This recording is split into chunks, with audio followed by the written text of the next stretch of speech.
Największy troll w dziejach ludzkości, mistrz ciętej riposty, protoanarchista. Minęło prawie 2,5 tysiąca lat, a my wciąż nie doczekaliśmy się nikogo, kto mógłby mu dorównać. Przez Platona nazywany Sokratesem szalonym, a przez innych Greków psem. W odpowiedzi potrafił stosować nieszablonowe chwyty erystyczne, jak chociażby oddawanie moczu na zamożnych Ateńczyków, którzy próbowali upokorzyć Diogenesa psa, rzucając w niego kościami w czasie uczty. Nasiurać ludziom do mord, bardzo fajne. Oprócz tego lubił defekować w teatrze, masturbować się na środku rynku i pokazywać ludziom środkowy palec. Kiedy raz trafił do bogatego domu i pouczono go, żeby powstrzymywał się od plucia na ziemię, chrząknął i splunął gospodarzowi w twarz, stwierdzając, że w takim razie nie znalazł lepszego miejsca, żeby to zrobić. Jego imię doczekało się własnego syndromu, tak zwanego zespołu Diogenesa, który objawia się zaniedbaniem higieny, zrywaniem ze wszystkimi kontaktów i patologicznym zbieractwem, głównie przez osoby starsze. Jednak pan Clark, który ten termin ukuł, nie wykazał się znajomością tematu, bo Diogenes był osobą towarzyską. Niczego nie gromadził,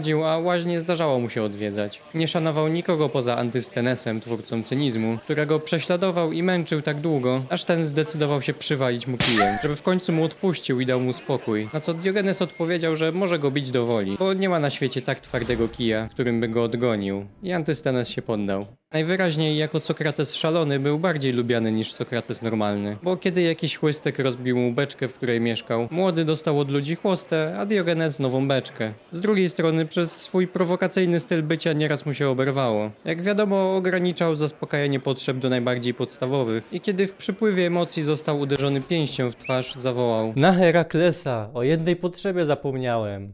O potrzebie noszenia hełmu. A poturbowany przez grupę młodych ludzi, założył na szyję tablicę z ich nazwiskami i chodził po mieście tak długo, aż sami zostali pobici i ośmieszeni. W lato tarzał się w gorącym piasku, a w zimę przytulał lodowate posągi z brązu. Oczywiście chodziło o to, żeby się zahartować, chociaż pewnie brał też pod uwagę, że ma to wyglądać dziwnie. Jedną z jego ulubionych rozrywek było uprzykrzanie Platonowi życia. Przeszkadzał mu na wykładach i przerywał głupimi pytaniami, przynosił jedzenie, żeby głośno i ostentacyjnie jeść i próbował go zagiąć. Tak, teraz musi paść najsłynniejsza anegdota. Kiedy Platon w czasie swoich wykładów zarzucił definicję człowieka jako zwierzę dwunożne nieopierzone, Diogenes oskubał koguta, padł na wykład i wymachując biednym zwierzęciem krzyknął: oto jest człowiek Platona. Platon został zmuszony dodać do definicji o szerokich pazurach. Oczywiście ta definicja to tylko przykład i chodziło w nim o to, żeby sprawdzić, jak wiele cech można usunąć lub zmienić, zanim dana rzecz przestanie być tym, czym jest. Jeżeli w moim krześle zmienię kolor albo usunę zagłówek, to wciąż będzie krzesłem, ale jeżeli usunę siedzisko, to trudno dalej je będzie nazywać krzesłem z czystym sumieniem. Dla nas być człowiekiem to tyle, co urodzić się jako pewien gatunek ssaka, ale dla Diogenesa bycie człowiekiem oznaczało bycie porządnym człowiekiem, a takich poza nim to chyba w zasadzie za bardzo nie było. Dlatego gardził ludźmi i ciągle szukał człowieka. Raz, kiedy tak sobie stał, nagle zawołał: Chodźcie tu, ludzie! i kiedy się zbiegli, pogonił ich kijem, mówiąc, że Ludzi szuka szukam, ludzi, a a nie nie wyrzutków. wyrzutków. Chodził po mieście z lampą w środku dnia, mówiąc, że szuka człowieka, mając na myśli uczciwego człowieka. Kiedy wychodził z łaźni i ktoś zapytał go, czy jest w środku dużo ludzi, odpowiedział Nie, a kiedy za chwilę ktoś inny zapytał, czy w środku jest tłum, odpowiedział tak. większość ludzi była dla niego debilami, bo jak stwierdził, wystarczy nam jeden palec różnicy, żeby całkiem inaczej ocenić drugiego człowieka. Kiedy człowiek idzie i ma wyciągnięty jeden palec, jest wszystko w porządku, a z drugim już nie. Zwykle jego zachowania i riposty miały czemuś służyć, najczęściej krytyce społeczeństwa, ale czasem lubił też z kogoś po prostu pocisnąć bekę. I tak, kiedy zobaczył trenującego łucznika, który ewidentnie był beznadziejny, usiadł zaraz obok celu i stwierdził, że chciał się upewnić, że ten go nie trafi. A gdy ktoś inny napisał w drzwiach swego domu: niechaj nic złego tutaj nie wchodzi, Diogenes zapytał: Jak w takim razie ma wejść do środka pan domu? nie gardził on też czarnym humorem. Kiedy próbował wyżebrać pieniądze od pewnego faceta: Kierowniku, poratuj no parę monet. Dam ci pieniądze, jeśli uda ci się mnie przekonać. Gdybym potrafił, to bym cię przekonał, żebyś się powiesił. zresztą miał podobno powtarzać, że aby żyć trzeba mieć albo rozum, albo otrzymać w pogotowiu stryczek, co w połączeniu z tym, jakie miał zdanie na temat ludzi, uczyniłoby go z niego chyba antynatalistą. Czasami się człowiek zastanawia, czy Diogenes celowo używał, powiedzmy, pewnych rekwizytów, żeby coś pokazać, czy po prostu robił randomowe rzeczy, a później w reakcji na to wymyślał sensowną odpowiedź. Gdy pewien mężczyzna chciał zostać jego uczniem, dał mu do ręki śledzia i kazał za nim iść, a gdy innym razem przyniósł na wykład Anaksymenesa soloną rybę i skupił przez to na sobie całą uwagę słuchaczy, prowadzący oburzył się, że ten zepsuł mu wykład, na co Diogenes odpowiedział: Ha, Solona ryba za jednego obola popsuła Anaximenesowi wykład. podkreślając tym samym wartość takiego wykładu. A kiedy zaspokajał się na ręku pocierając swojego małego cenika, odpowiedział oburzonym: Gdybyż i głód można było zaspokoić przez pocieranie żołądka.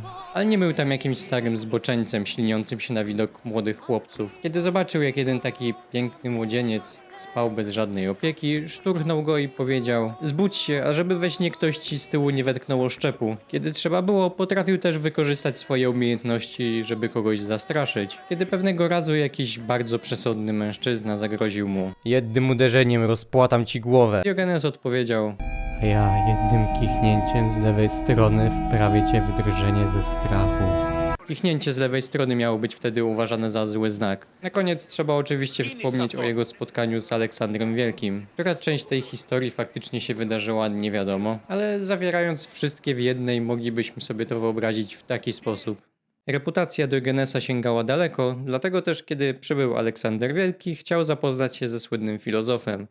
Przez dłuższy czas czekał, aż Diogenes do niego przyjdzie, żeby złożyć mu wyrazy szacunku, tak jak cała reszta. Oczywiście nasz filozof miał to w dupie. Aleksander musiał ruszyć się sam i znalazł go, gdy ten wygrzewał się na słońcu. Jestem Aleksander, wielki król. A ja Diogenes, pies. Dlaczego nazywa się ciebie psem? Sklebiam tym, którzy mi coś dają, tym, którzy nie dają, obszczekuję, a złych gryzę. Boisz się mnie. Dobry jesteś czy zły? Dobrem. Kto się dobrego boi? Proś mnie o co chcesz. To odsuń się, zasłaniasz mi słońce. Aleksander był pod wrażeniem bezczelności filozofa i w drodze powrotnej miał stwierdzić: Gdybym nie był Aleksandrem, chciałbym być Diogenesem. jak na ironię, Aleksander miał umrzeć dokładnie w tym samym dniu co Diogenes, 10 czerwca 323 przed naszą erą. Diogenes zaś umarł albo wstrzymując oddech, albo od zjedzenia surowej ośmiornicy, albo od ugryzienia psa. Po śmierci chciał być rzucony dzikim zwierzętom na pożarcie, ale ostatecznie pochowano go przy bramie i postawiono pomnik z psem. Diogenes jak nikt inny dowartościował psy w zachodniej kulturze. Chociaż ludzie próbowali go w ten sposób obrażać, on z psiego stylu życia zrobił cnotę. Psy żyją w teraźniejszości, nie potrzebują pustych abstraktów, instynktownie rozpoznają przyjaciela i wroga. Zawsze szczekają prawdę, nie przejmują się swoim stylem życia i są dobrymi stróżami. Podobnie jak cynicy mieli strzec zasad filozofii. Jedyną różnicą jest to, że psy gryzą swoich wrogów, a Diogenes gryzł też przyjaciół, żeby zrobić z nich lepszych ludzi. I o to ostatecznie mu chodziło, żeby ludzie stawali się najlepszymi wersjami samego siebie.